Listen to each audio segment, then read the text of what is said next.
After Ezekiel Elliott was not fined by the NFL for jumping into the Salvation Army's red kettle in celebration this weekend, Odell Beckham Jr. claimed he would have been fined for the same action. Now, just days later, Beckham revealed in an Instagram comment that he was fined for wearing colorful cleats during the Giants game on Sunday. Beckham said his cleats were in honor of the late Craig Sager, and they will be auctioned off for charity to benefit cancer research. OBJ tweeting this: $18K without a single warning.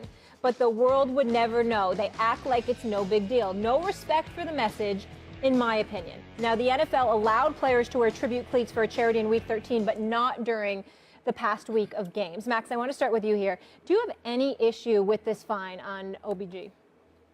Yeah, I wish the NFL wouldn't. I understand the idea that they have contracts with companies, and this undermines that when people wear, breast cancer awareness, whatever, or even Craig Sager cleats. But Odell has a bigger point here, I think.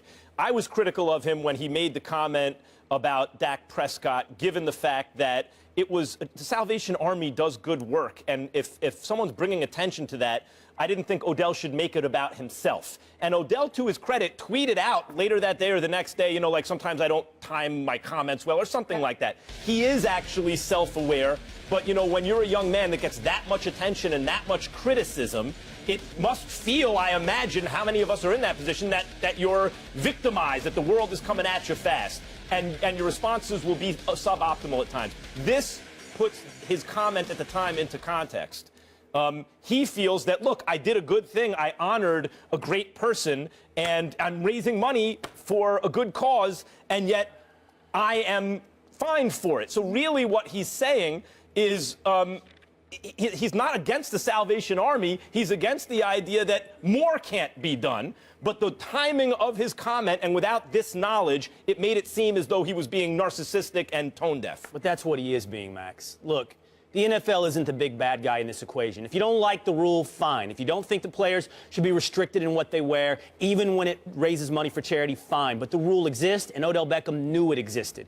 He's a victim because he makes himself a victim. This is a guy who can jaw at the refs, get in a fight with Xavier Rhodes, get in a fight with Josh Norman, do all these things, and then say, they come down on me if I tie my shoes wrong. He always sees himself at the center of the story. Charles Barkley recently said this about DeMarcus Cousins. He said, it's always about DeMarcus. It's the same thing with Odell. It's always about you. You can't see the action, Odell. You can't see the difference. You can't see what you did. You knew it's against the rules. You knew it. But he knew it. And he did it anyway. So take it from his point of view. He didn't come out and say, look, I had these cleats at first. He said, look, the Salvation Army thing. I thought that this was against the rules. And then everyone says, oh, why are you bringing attention to that? Why are you making it about yourself? Salvation Army is a good cause. Now, here you are saying everyone knows the rules, but sometimes they can be bent. And that was his point. Nobody's hands are completely clean in this. And I agree that the NFL, if you're going to intermittently enforce your rules, you're going to make everybody question them. That was his point. No, that's the point, though. He shouldn't be making a point.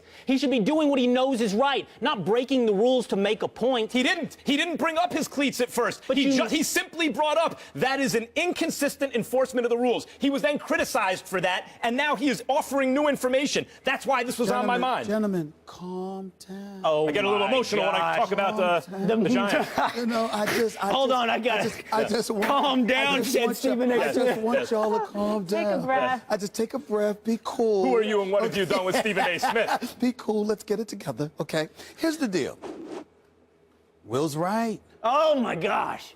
Rules are rules. And the fact of the matter is, Odell Beckham Jr. knew those rules. Now, we knew they were exercised intermittently because that's what the NFL does. Odell was aware of that beforehand. He's aware of that now. And he still feels this, so compelled to constantly speak.